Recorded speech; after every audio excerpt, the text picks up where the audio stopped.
there everyone, welcome on into VG Emporium, video game music and more. I'm your host Rage Cage, and we are well within the month of June. Which, if you've been listening to VGM podcast for the last couple of years, you know it's time for Masters of VGM. And so with that first year, there's a lot of big names focused on. Last year, it was relatively new and or unknown composers. And this year, the theme was decided to be a focus on female, transgender, and genderqueer composers, which this theme I feel is going to make for a lot of interesting and exciting choices amongst all the different podcasts. And I feel I could say the same about my choices, because, if you've been listening to the show for a while, I tend to dive really deep into the obscurities.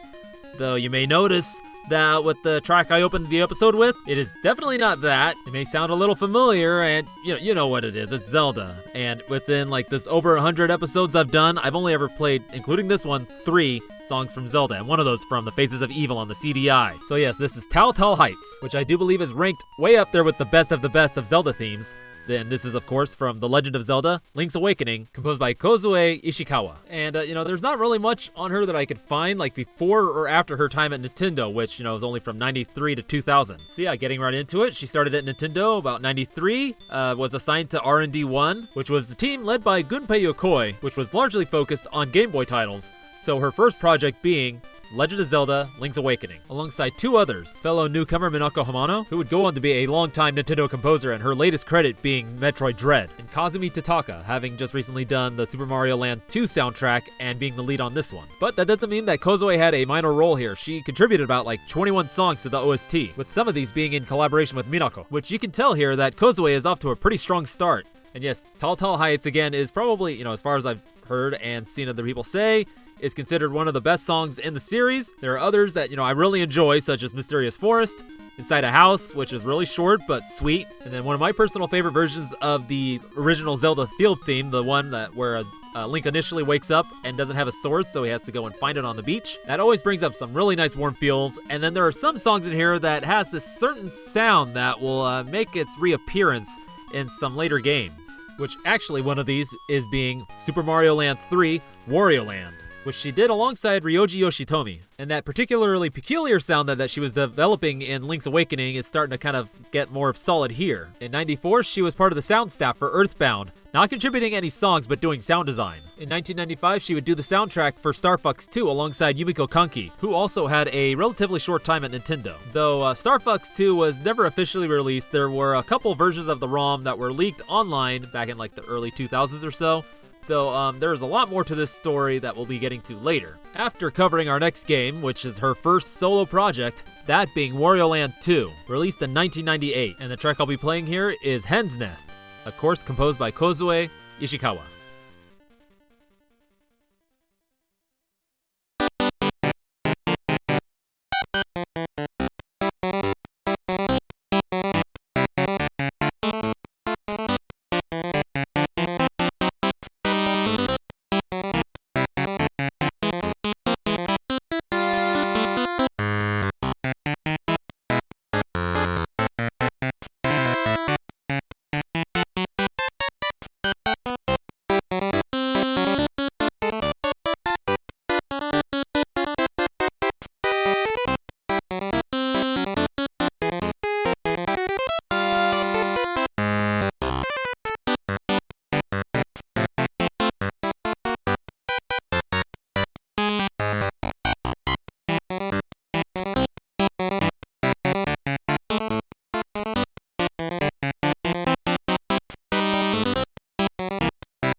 And that was Hen's Nest from Wario Land 2, composed by Kozue Ishikawa. And yeah, this here, I played before Link's Awakening, so this was my first exposure to her music, not knowing it at the time. But, if you've played this game, you know the soundtrack is weird. And it's safe to say that this track right here is one of the few that is safe to play on loop without it getting, a little too grating. Which is not a knock against the rest of the songs in the soundtrack, it's just that they're interesting. I mean, the first song that you hear after the title and the opening stuff has an alarm that goes off in the background, and it's very sparse, and then that alarm clock sound just goes off in the background like constantly, which made for a pretty fun opening. And the music matches the game itself, because this is the first game I ever played where you don't die.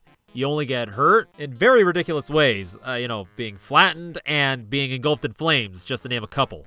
And I can't imagine any other music being played alongside this very strange anti-Mario guy. Alright, so moving right along, in 1999, there's Famicom Bunko Hajimari no Mori, released on the Super Famicom via the Nintendo Power service. Totally unrelated to the Nintendo Power magazine, which is a title I did not know existed until, doing research for this episode, and the soundtrack is a fairly pleasant listen. In 2000, she contributed music to Mario Tennis on the N64, and then her last music credit is for Wario Land 3 in 2000 on the Game Boy Color. And then her last actual game credit would be in 2003, this being for the version of Panel de Pon that was included in Nintendo Puzzle Collection on the GameCube. And then that's it. There's nothing else on her after her time at Nintendo, which, despite her short time there, was pretty impactful. Which now, getting back to Star Fox 2, as I mentioned, there were versions of the ROM that were available online in various states of completeness. One that was in an alpha build, one that was mostly complete, missing some features and having a lot of bugs and stuff. But in 2017, after sitting on a pretty much completed game for 20 plus years, they released it via the SNES Mini, and then in 2019 through the Nintendo Switch Online service. And it was through these releases that folks that are unaware or just deny the joys of emulation got to enjoy it for the first time, and that includes the music as well. Which brings us to the last track I'll feature for Kozue Ishikawa, which again, she did alongside Yumiko Kanki, and I couldn't quite find a composer breakdown, just all the tracks are credited to both of them, so I just picked a track that stood out to me, so I'll play here, Macbeth Inside, from Star Fox 2, composed by Kozue Ishikawa and or Yumiko Kanki.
And that was Macbeth Inside from Star Fox 2, composed by Kozue Ishikawa and Yumiko Kanki, who has a few less credits than Kozue, so actually I'll give you the quick rundown. She has done Famicom Golf, Japan Course, Famicom Golf, US Course, both of these in 1987, then F-Zero, and she composed a good chunk of the songs in this game, the big ones being Mute City, Silence, and Firefield. Then there's Super Scope 6, Tetris and Dr. Mario, Star Fox 2, of course, alongside Kozue, and then her last composer credit being Special T-Shot in 1996. But according to the Nintendo fandom wiki, she was on staff until about 2006, and that's Yumiko Konki. Now getting back to Kozue Ishikawa, sure, her body of work may be pretty compact compared to the bigger name composers at Nintendo. I feel she left a pretty good impact with her work in Link's Awakening, as well as defining the sound of Wario Land, which would carry over spiritually to Wario Land 4 and the WarioWare series. So now we're gonna move on to my next master of VGM, this being Saria Lemis, who also goes by Petty Pinole, and she's a relative newcomer to composing music for video games, but has been writing music largely chiptune of varying styles and types for the last 10 years or so. And she is definitely a master in this regard. I mean, she made a guide on how to write an MML. That's some dedication and love for the craft of chiptune. Speaking of which, this next track is some excellent Famicom chiptune. This is Crumb City from Starboy Adventures by Saria Lemis.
Crumb City from Starboy Adventures, composed by Saria Lemis. And I'd like to note here that she used the MMC5 alongside the 2A03 for those extra 2 pulse channels.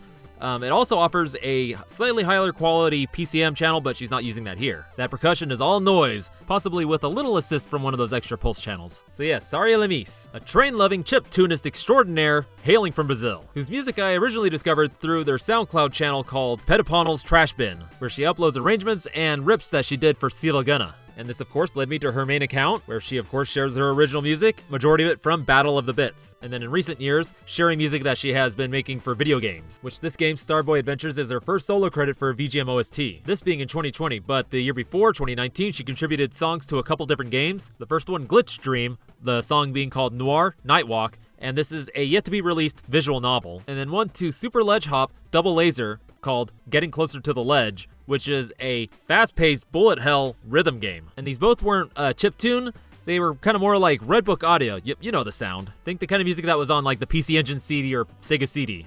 Now moving back into 2020, there's The Comeback, which is an interesting mix of piano, chiptune sounds, and bit-crushed percussion. And then followed by Video Exorcist, which was made with a combination of the 2A03 and VRC7, which it took me a bit to place that because she's doing stuff with those VRC7 patches that I haven't really heard before. Then 2021, there's Yokai In, which she composed the music for, but then it was arranged for the game by the folks at Moonsailor, which is a game audio production company. And then also in 2021, there's Super Chicken Jumper. And this one has a pretty interesting style. It's kind of digital fusion, kind of like a heavier flavor to it. On the Bandcamp page, she says that she was very much inspired by the early 2000s Cave Shmup soundtracks, especially Espegaluda 2. And then following this, she would work again with Moonsailor as part of the sound team for Evertried, which has a very interesting mix of sounds and styles. And in her tracks, you can definitely hear the love for the music of the PC-98. And then in 2022, she did Xermatt Redux, which is where the next track is coming from. And this is made with the YM2608, very much inspired by Ryo Umimoto and his work on Xenon, Mugen no Senshi. And after listening to the track, it'll be a good opportunity to tell you about that MML guide that she made, as well as a little bit more about Saria herself. So up next, it's Spaceship from Xermatt Redux, composed by Saria Lemis.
and that was Spaceship from Xermatt Redux, composed by Saria Lemis. And as I mentioned, I definitely feel like she was inspired, at least for this track, by the music from Zenon Mugen no Senshi, which is a PC-98 game, which the soundtrack from that was done by Ryo Umimoto, which she does cite on her Bandcamp page as like a huge inspiration for the soundtrack, as well as music from the horror games on the PC-98 and Risk of Rain soundtrack. And she also mentions that this is a blessing to work on this because ever since she discovered PC-98 music, she always wanted to work on a game in the style, and her love for this Japanese personal computer and its sound chip, the YM2608, definitely sinks through this. And this being a PC-98 styled game, you can imagine it's a Windows-based graphical adventure game, which is different from a visual novel, but there are times where these two do intersect. But yeah, visually this game is really good looking. It's really nice backgrounds, really good character portraits, all pixel art. Definitely has that really polished look of a late PC-98 title, which if you haven't looked at the art for those games, I mean, a lot of them are just gorgeous. So in this game, or at least I think it's a demo, like you can play it in your browser, but anyway, you play as 3 different women that are trapped on a spaceship that is currently being infected by this giant fleshy alien organism, and they're each trying to find a way off the ship. And Saria's music definitely helps with that vibe and the setting of this game, which again shows her love and appreciation for the YM2608 sound chip, which helps to lead into a thing that she created a couple years ago, which is a guide to MML, which again stands for Music Macro Language, which is the method that she primarily writes music for the YM2608 because around the time that she discovered it and wanted to make music for it, there were no trackers for it. This is I think like a couple years before Bamboo Tracker came out and well before Furnace, which her only option was to write it in MML, specifically with the format that is fed through PMD or Professional Music Driver, which is her primary focus in the guide, though I think she states about 90% of what is learned in the guide can be applied to any other driver, it's just that each driver has their own quirks and different ways of phrasing things. Having read through this guide, I could definitely say that she explains everything in a very clear way that helps demystify this language, with examples all throughout that show either lines or even sequences with audio examples of how it comes out. And yeah, it's just a very fascinating read because it's just awesome to get this insight that a lot of the music that I grew up hearing in video games was made, and knowing that if I really applied myself and really sat with this guide, I could learn to make music like they did. So I will be linking this guide in the show notes, and I would definitely recommend you check it out, even if you don't ever plan on using it. It's just fun and interesting to get that much more context behind the VGM from the 80s and 90s that we love. So now, on about Saria herself, I really don't have much. I didn't reach out to her because, again, I'm kind of shy about reaching out to folks. But luckily, about a week or so ago on Twitter, a lot of musicians were posting their music history, and it was really cool to just see where a lot of these musicians that I enjoy and respect came from. So for Saria, in 2000X, she started with a sequencing app on the Sony Ericsson. Then in 2014, she learned about composing. And 2015, found FamiTracker and joined Battle of the Bits, which she still regularly participates in. And as of right now, she has about over 200 entries there. And I will have a link to her BOTB page because, again, it's just really awesome chiptune. 2016, she started obsessing about Toho, which I would imagine introduced her to the PC-98 and its music and wanting to make it, so then learning MML. 2017, she started doing the rips for Sivagana, which a good number of those can be found on her SoundCloud Petaponal's trash bin. 2020, first soundtrack releases, these being Starboy Adventure, Comeback, and Video Exorcist, as well as other soundtrack releases, which then brings us up to 2023 with the release of the soundtrack for Almatetra, which is where the next track is coming from. So coming up next is A Cave to Explore from Almatetra, composed by Saria Lemis.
and that was A Cave to Explore from Almatetra, composed by Saria Lemis. And this here is an action-adventure game that was made during a game jam, and you can play it freely on itch.io. And for the music in this game, Saria went for kind of a different approach from her previous works, where she didn't use any chiptune sounds, and it has kind of a more of like a, well, some of the tracks have like this light, kind of jazzy, very piano-heavy sound, and then this one, A Cave to Explore is definitely a little bit more jazz fusion, and it all has kind of like this whimsical feel about it, but it definitely is her style. And she cites her inspiration for the soundtrack being Tokimeki Memorial, Animal Crossing, and Skullgirls, as well as the works by some jazz fusion artists, one of these Pat Metheny. And yeah, I like the soundtrack. It's definitely different from most of the stuff I've heard her do before, but still, again, has her sound in there. And, that melodic hook that happens halfway through the song is firmly stuck in my head, as well as a little melody that shows up in a couple of the songs, one of them, which will definitely make it into a future Shop Themes episode. And yeah, that's Saria Lemis. And even though we've reached the end of her section, this is definitely not the end of her story, because as of this year, 2024, she has made music for a couple more games.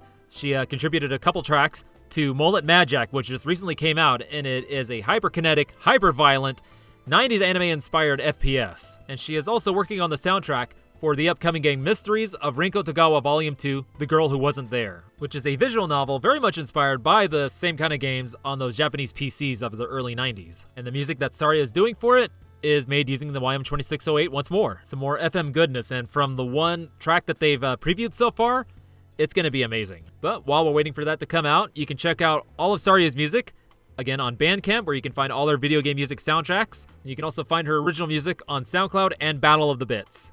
And then give her a follow on Twitter, where she's regularly sharing music that she's working on, which all of these will be linked in the show notes. So now we're moving on to my next master of VGM, this being Ayako Saso. And the first track I'll be playing from her is View of Dynamism, Round 5, from Rolling Thunder 2.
that was View of Dynamism, Round 5, from Rolling Thunder 2, composed by Ayako Saso. And this lady right here, she has a pretty interesting portfolio of music, though what she may be most known for is her work on Ridge Racer and Street Fighter EX, alongside Shinji Hosoi and Takayuki Aihara. And these three together were quite the powerhouse during their times at Namco and Arika. But I'm getting ahead of myself here. Let's get into Ayako Saso.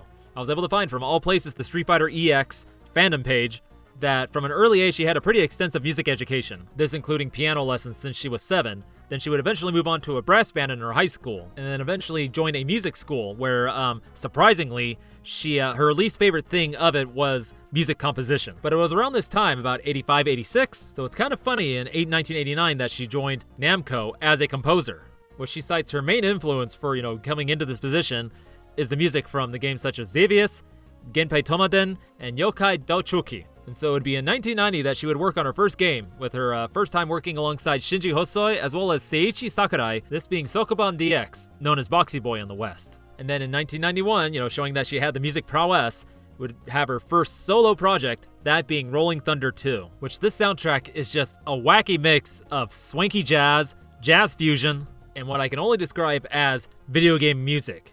Plain and simple. Though my introduction to the soundtrack was through the Sega Genesis version, which was arranged by Hiromi Shibano. And that's only because my friend Wade sent me a link to the Sega Genesis version of this track, and I was pretty blown away, and then it wouldn't be until a couple years later where I would discover the actual arcade version. And it was just one of those moments where I was just, oh yeah, VGM is awesome. So now a little fun fact about this OST is that Ayako had made it using the Quattro Sound driver, which was the driver developed by Namco for their arcade titles, like starting about the late 80s, and it was used all the way up into the mid-90s, titles like Tekken, Soul Calibur, Ridge Racer, used it. And the cool thing is that they regularly updated the software to make it compatible with the sound hardware they were using in their cabinets. And it is a pretty big reason as to why the music from Namco arcade games sounded just so damn good. And a super extra cool side note is that there is a program called Quattro Play, which was created by CTR, who is a regular ripper on VGM rips, which allows you to play the music that was logged through Quattro Sound and actually see it visually as like a tracker view. So you can actually see all the notes and data and everything going on, and you can log the music playing through Quattro Play, which is how the packs for the Namco titles that use the C352 sound chip were logged to the VGM format for much easier listening. So following Rolling Thunder 2, she was selected alongside Takayuki Aihara and Shinji Hosoi to compose the music for Galaxian 3 Project Dragoon, which was a pretty big deal. And this would begin these three regularly working together on soundtracks. And her contributions to the soundtrack were heavily inspired by the works of John Williams and his music from Star Wars, because she has a huge love for Star Wars. After this, she alongside Aihara and Hosoi would compose the music for Ridge Racer, Rave Racer, Ridge Racer Revolution, also known as Ridge Racer 2, as well as Dirt Dash, Tekken 2, and then her last project at Namco being Xevious 3DG. So in 1996, she alongside Aihara had joined Shinji Hosoi to leave Namco and join Arika, because these three did not want to break up their team because they worked so well together. And their first project there being Street Fighter EX. And say what you will about the game, the soundtrack is fan-fucking-tastic. And the same could be said for the rest of the Street Fighter EX series, which she had also worked on. And then other titles she worked on while at Arika were Tetris the Grandmaster, Fighting Lair, Deep Freeze, and during this time, she also worked on 2 soundtracks for Squaresoft alongside Hosoi, these being Bushido Blade and IS Internal Section. And then in the year 2000, she would leave Arika to join Shinji Hosoi at the new music production company he had founded called Supersweet. And here she would work on a huge and diverse list of games. Starting, we got Custom Robo, Everblue, some of the Beatmania games, Technic Beat, Everblue, Mega Man Network Transmission, which is that really weird side-scrolling action platformer game based on Mega Man Battle Network on the GameCube, Naruto Clash 1 and 2, Xenosaga Episode 2, Final Fantasy Tactics Advance, this alongside Hitoshi Sakamoto, Tetris the Grandmaster 3 Terror Instinct, then one of the more surprising ones I discovered, which is Super Dragon Ball Z. Then we have Monster Kingdom Jewel Summoner, would work on music for Ridge Racer 7 in 2006. And I want to note here that this is not all the games that she worked on during this span of time. I just kind of went over like the major ones here.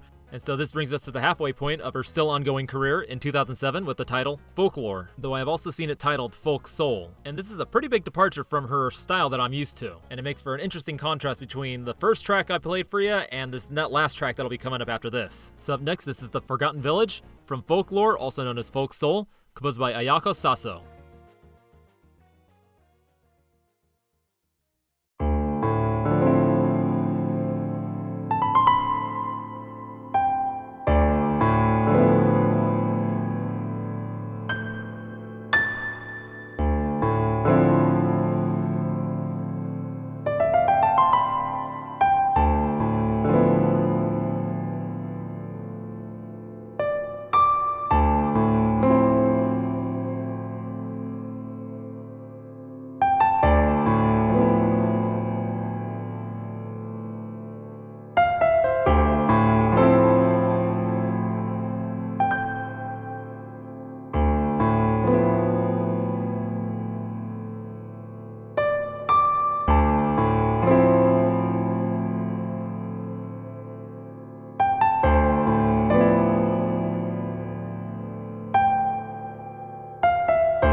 and that was The Forgotten Village from Folklore, also known as Folk Soul, composed by Ayako Saso.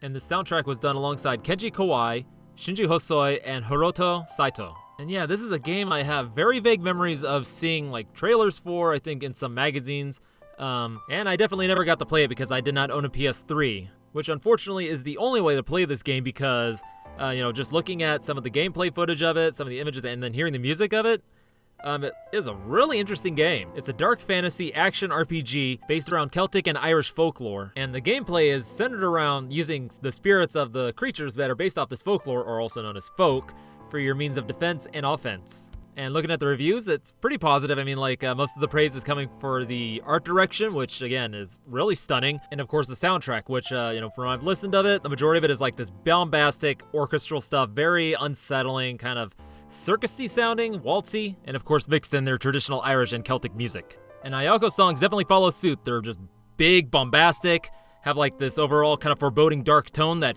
fits the setting of the game, with only 2 of her songs actually kind of giving you a chance to breathe, but also kind of leaving you tense because they still carry over that dark foreboding tone. And so with my more being familiar with her earlier arcade stuff like Street Fighter EX, Rolling Thunder, Ridge Racer, which is usually made up of hyper electronic jazz fusion madness, this piano piece is a pretty crazy contrast. But the composition for this one is really nice, which in itself is kind of funny because, again, she said that composing was her least favorite thing while she was at music school. But still, it makes sense because piano was her first instrument, and it shows here that she definitely has an affinity for it. But as evidenced by the majority of the soundtracks that she's worked on, she definitely enjoys doing jazz fusion and techno and all in between, much more. So continuing on down the list, we have Endless Ocean, which is the 3rd title in the Everblue series, Naruto Clash of Ninja Revolution, Final Fantasy Tactics A2 Grimoire of the Rift, Crystal Defenders and Crystal Defenders R2, Endless Ocean Blue World, would be part of the sound team for Tekken 6 on the PSP, 999 9 Hours, 9 Persons, 9 Doors,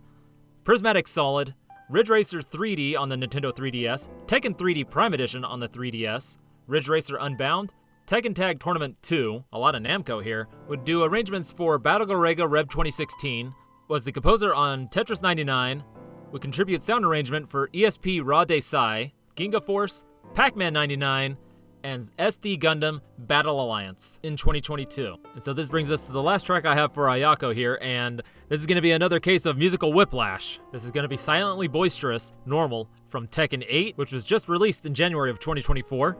Composed by Ayako Saso.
that was Silently Boisterous. And this is the theme for Reina Stage, the secluded training ground, from Tekken 8, composed by Ayako Saso. And yeah, pretty big tonal switch up coming from that previous track, huh? Going from that darkly melancholic piano piece to some high-energy techno. And I'll say here that, I definitely like electronic music, but I don't tend to listen to techno too much because usually it's a little too samey.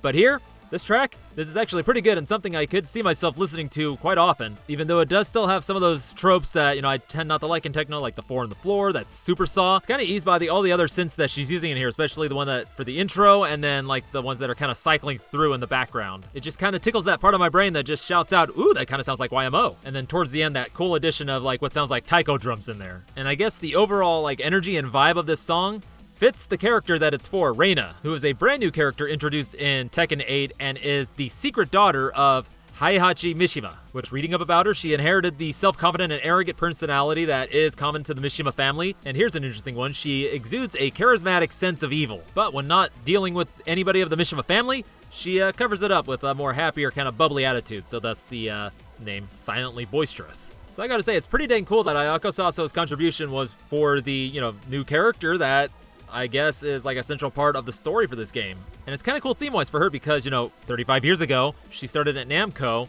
because she was inspired by the music from their games that she had grew up playing. And then here she is again doing a couple songs for this latest Namco game, but now being the senior vice president of a video game music production company, super sweet, and most definitely inspiring many with her large body of work. And I truly look forward to hearing what she does in the future. And that brings us to the end of this Masters of VGM episode. For those that have been listening for a while, you may notice that, I've only done 3 composers where I've done 4 in the past, but unfortunately, time has not been my friend this past month. And I am kind of cutting it close on getting this one done in time. And now I'd like to give a huge shout out to Bedroth of BG Mania, who was kind of one of the original driving forces behind the Masters of VGM event, like when it started 2 years ago, as well as, for last year and this year. And then Christopher Enstrom, who is the host of Gameable Audio, who hosted the discussions for Masters of VGM on his Discord this year, as well as helping to organize all the episodes as they release, which I will be linking that main Masters of VGM website in the show notes, so you can check out all the episodes coming out this month from all the different podcasts. And so again, a huge thank you to Bedroth and Chris. And then also like to thank you all for coming into VG Emporium, video game music and more. And if this happens to be your first time in, possibly because you found it on the main Masters of VGM website, welcome. And it is here I will let you know that you can also find VG Emporium on Spotify, Apple Podcast, YouTube Music, TerraPlayer, which is a really cool hub for all kinds of video game related podcasts. And then of course the main website, vgemporium.wordpress.com. And then if you'd like, you can follow VG Emporium on all the different social medias, such as Twitter, Instagram, Facebook. There's also a Discord where you can leave feedback, suggestions, and even special orders, which is a song request, and of course hang out with your fellow shoppers. And you can find all of these linked in the show notes as well. Now, as far as next week, I'm not quite sure what I'm going to do. Usually I would have done like a follow-up episode to this, but, again, with my time crunching kind of going on, I might just throw something quick and silly together, but there's also going to be possibly a little announcement along with that. It's in regards to something I've been kind of thinking about for the last couple months. It's nothing huge, it's just kind of more some ideas I have on how I'm going to be running the show in the future. So hey, why don't you come on in next week and find out what I have in store.